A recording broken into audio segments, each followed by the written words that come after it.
Hello and welcome back to RPG Familiar, where we have a surprise, more RPG Reddit horror stories for you.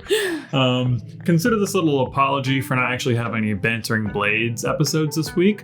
Just we're working on some stuff in the background, but we hope you're enjoying the story time. Joined here once again by Emma. I'm a substitute.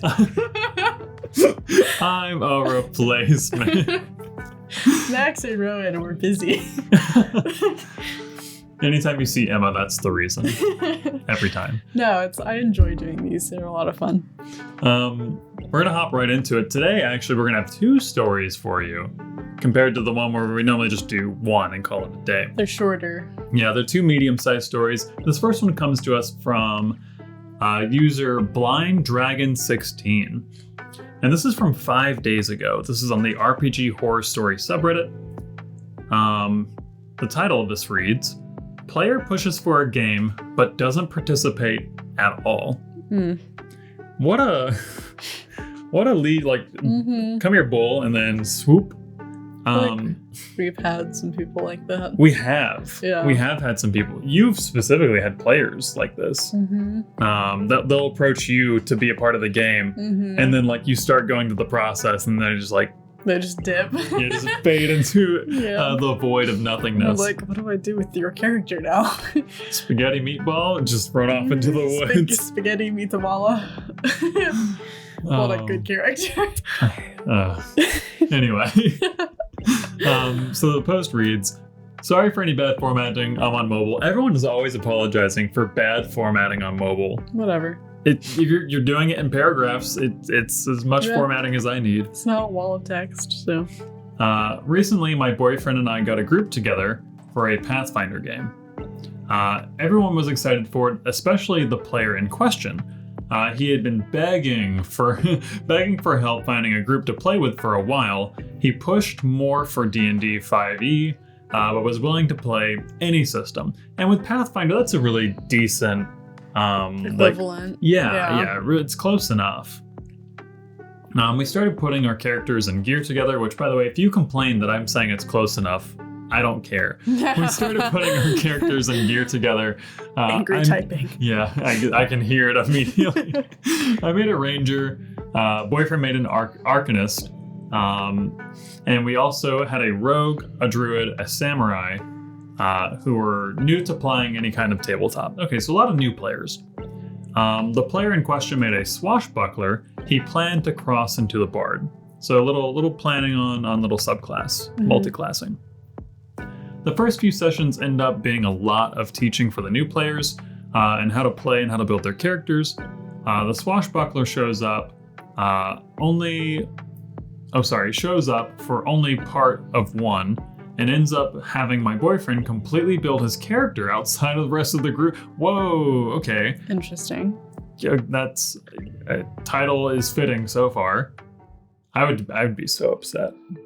Why did that person get a say? Yeah.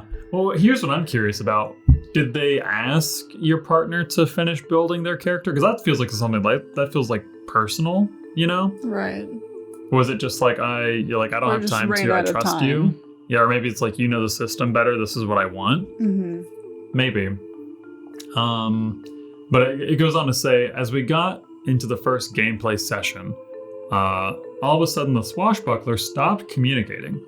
When we finally got a hold of him, 2 hours after the start, he said he'd join in on Discord. So I jump into the voice channel with him. He barely says a word, doesn't participate at all. He doesn't even have a name for his character. Oh God, that's pretty bad. That's bare minimum. Yeah. In the middle of the game, he pulls someone else into the channel who starts streaming a video game for him to watch. What? Just a random person. Yeah. This is my friend Joe. He's playing Valorant. I'm just gonna watch him play while we're doing this. Sorry. That's crazy. We tried pulling him back into our game and helping us get information from an innkeeper and shopkeepers. He just leaves the call with no real explanation. What the hell is going on?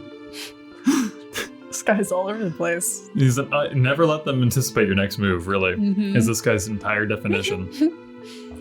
Now we're about to have the next session, and he's already saying he doesn't know if he can show up.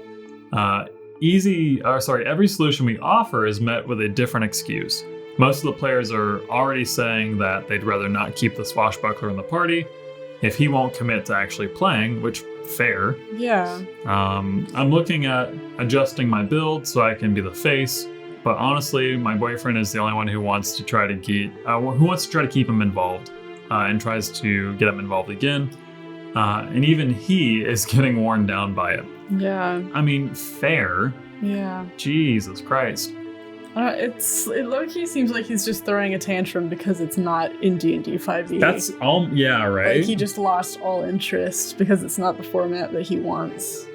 Which is, like, is fine if you want to just quit, but, like, this, like, dragging it out and being a baby about it and, like, making everyone else miserable is, like, a really dick move. Yeah, and here's the thing. It's challenging when you're first, like, getting your toes in the water for a new system.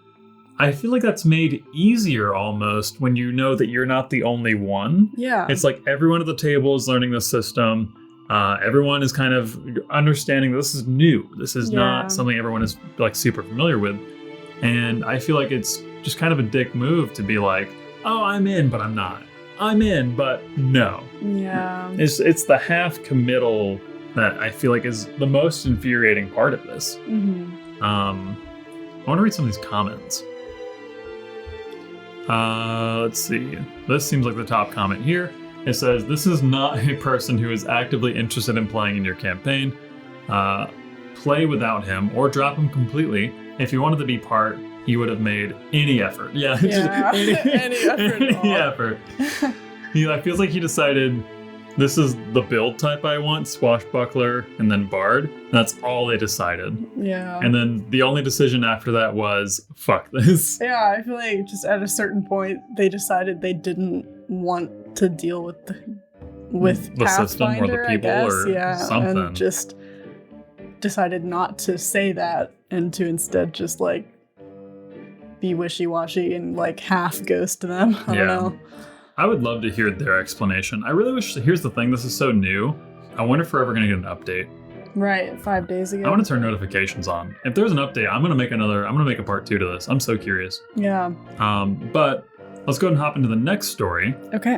Which this one comes to us from Lilium Darkwhite. Lilium Darkwright from 2 years ago. This is also on the RPG Horror Story subreddit. And the title is DM repeatedly shows obvious favoritism to their girlfriend. Can't be doing that. Can't be doing that. That's why when we play, I try to like kill you. The opposite of favoritism. Yeah, I gotta throw out every suspicion. I'm just like, okay, in the wolf, Max, it has you down. You're down on 5 HP. I just try to kill you because you always have the most hit points. Yeah. I was always playing the tank in your game. Mm-hmm. I was meant to be hit. Yeah. It was a surprise if I ever went down. Yeah. I was a bitch. I was a bear totem. Anyway, I'm sorry. Nobody needs to know the bills, James. But the post goes on to say, I had to make a second account because my DM knows my other Reddit. Okay, so there's already already a level of like full drama. Yeah. Sorry if this seems incoherent. I didn't think I would post this today, but I guess I wanted to see if I was insane. All names used are fake, obviously. Always good.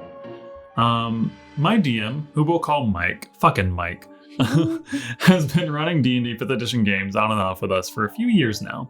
His girlfriend, Jenny, which for the record, when I was just skimming this, I thought it said Jerry. I was like, why did you name their girlfriend Jerry? I love it.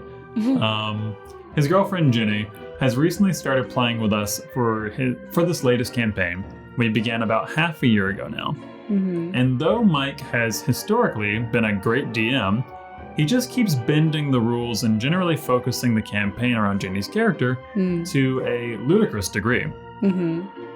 For example, myself and a number of our party members have noticed for a long time that no matter how much damage we all collectively deal as a party, no boss has ever died until she's hit them. Here's one thing I will say. If this is a coincidence, if you notice this as a game master, fudge that. Yeah. You gotta switch it up. Gotta balance it out, let everybody get their moment of glory. I would be lying if I said that I didn't explicitly let a monster live an extra turn to let someone else at the table who's maybe not super present that day get the kill. Yeah. Like sometimes it's more about keeping people involved. Yeah. Or like somebody doesn't do as much damage as everyone else. You gotta give them a win. Yeah.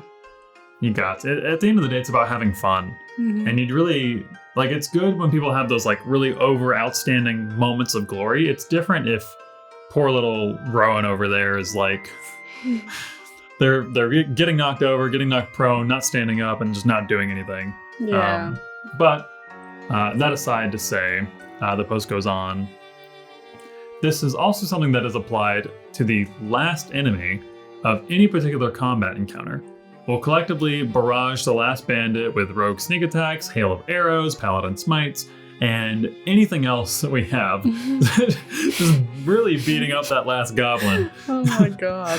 But after literally hundreds of points of damage, the thing that the bandit dies to is Ginny's magic missile. I'm not usually one to get jealous over arbitrary kill counts in D&D, but some of us have actively started withholding our attacks to let her hit the last enemy. Oh wow, gaming the system. For them to miraculously die when Jenny hits them despite them not having been targeted yet. And seemingly perfectly fine the last turn. Okay. Interesting. That's one way to really game the system. Yeah. What if you just really don't test it? What if you just don't address it and you're just like, Jenny, go get him. Jenny. Yeah. The big bad Jenny, go fight him. That's true, yeah. Just send her towards the one you want dead. We have an army. We have a Jenny. This is far from the most overt thing, though. Whenever Jenny is disappointed with the damage that a magic weapon does, or she misses an attack with a weapon, Mike will retcon the stats of the weapon to do more damage or have a higher bonus to hit to an insane degree. So this isn't just like speculative. This is is blatant. Oh my god. I can buy that you forgot to put a damage bonus or a bonus to hit on a magic weapon that you hand out. That's believable. But when he's adding, no joke, as much as 6d6 extra damage onto a magic crossbow just to appease her when she's sad and didn't one-shot an enemy, it gets absurd. Oh, that sword was supposed to be a +5 that actually hits. Oh, my bad, this random soldier is actually weak to lightning damage, so double that damage. Oh, fucking A. And oh, I forgot to add the second damage type. Add 4d12 fire damage onto that. Jesus fuck, oh my god. It gets tiring very fast, especially when it only happens for one character. Jenny is playing a full caster, yet she's better in martial combat than any of us martial characters because of the random bonuses she keeps being miraculously given. This would drive me insane. This would drive me crazy. One, because I'm a martial character anyway. I typically only play martial classes. So I'm, heavy in the belief that spellcasters are already like a leg up. This would drive me mad. Yeah. I can't. I have no sentences. I'm imagining. No words. Like a brain cell just died. Compounding the frustration is that we have spent the last several months only doing content related to Jenny's character's backstory, dealing exclusively with her family of wacky and zany characters and exclusively helping them while ignoring the main plot. Any attempts to get back on track quickly see Mike's railroad and brings us back into the realms of Jenny's past so that she's once again the star of the show. In all honesty, I'm beginning to feel like an NPC played by a guest character rather than a player at all. I'm not sure what to do at this point. I don't really know how to talk to Mike about this, and I don't want to hurt his feelings by pulling out of the campaign, but things have gotten so ridiculous that it feels like the only option. Am I crazy here, or is this actually a problem? What do I even begin to do about this? Okay. Comes back to the fundamentals. Yeah. Right? The fundamentals is communication. Yeah. And I will say, this is from 2 years ago, so I may not be talking directly to Lilium Dark right here, but if anyone else is experiencing a similar issue to this, you've got to communicate. You've got to have those uncomfortable conversations, but you have to do it in the most respectful way that you possibly can. Yeah. But this is, I mean, I'm sure you would agree. Yeah, I would say, like, I understand where he's potentially trying to make her feel special to get her initially interested in the game. When you're roping in somebody who doesn't normally play an RPG, you know, and maybe especially for like women who are not into nerdy stuff at all and already feel like they don't have a place at the table. Yeah. I can understand where initially you would want to, you know, make that person feel special and give them extra plot points and things like that to rope them in. But at some point you have to like cut that out. It needs to trickle out and back into the main story. You know, it can't, when there's other people at the table, it can't all be about one person all the time. So, yeah. And I'm trying to see if they mention a timeline of how long this has been going on.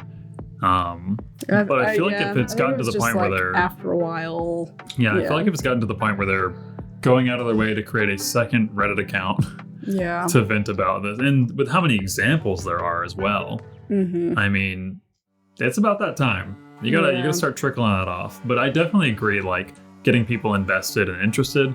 It's kind of like the equivalent of the early God of War games, or like the first God of War game. You start out with all of your powers, and it's like, oh yeah, I'm this badass soldier, I'm doing all this stuff. But then after the first mission, your powers get stripped from you, and your goal is to like earn them all back. Oh, I see. But that's kind of a cool concept. It is a cool concept because you get to see how powerful you're going to be at the very beginning. Yeah. And you're invested because it's like, I had all these powers, they took them away from me.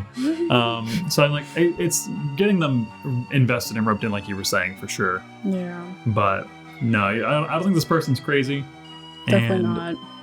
I hope they have those. I'm really surprised there's not an update to this. I want to see what these top comments are. Yeah. They've replied to some of the comments. Okay. Okay, so this one says, you're not insane. This is a problem. I hope that someone has better advice about how to go about this, but you need to talk to your DM and explain how unfair this is. They replied, thank you for the reassurance. It's just crazy to us. We're a 6-person part. Oh my God, 6 people. 3 of us, myself included, have noticed this and think something needs to be done. The other 2 don't seem to notice anything wrong. And the last one is Jenny herself, obviously. Despite the other 2 agreeing with me, they don't want to bring it up to the DM either. I don't think I can get any real change just going to the DM myself, though. Things just feel stuck. And it sucks because this was my favorite D&D group, but now it's just all that.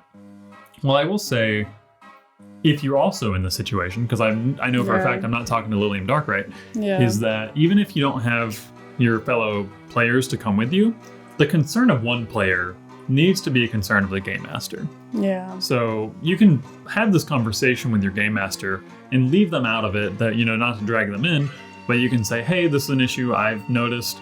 It's kind of bothering me.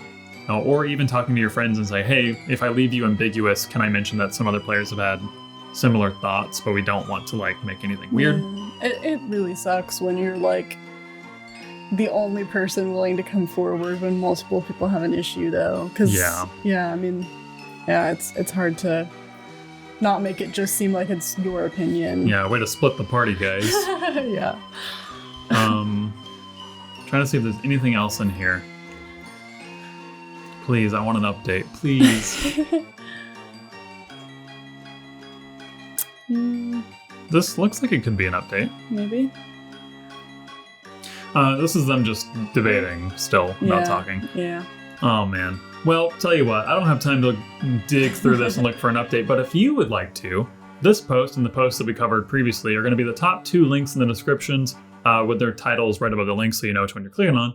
But feel free to go and give this Reddit a good read and maybe share some stories of yourself. Lots of good stories in there. Yeah. And actually, if you have any stories that you'd like us to share here, your stories, feel free to jump in our Discord. That's going to be the 3rd link in the description. Send us your stories. Send us your stories, guys. Give us the hot goss. I know, right? Spill the tea. I'll wear something very special for you guys. if you send us your stories. It's just a different t-shirt. Anyway, love you guys, love your faces, and we'll see you all in the next episode. Thank you for tuning in, and bye-bye for now. Bye.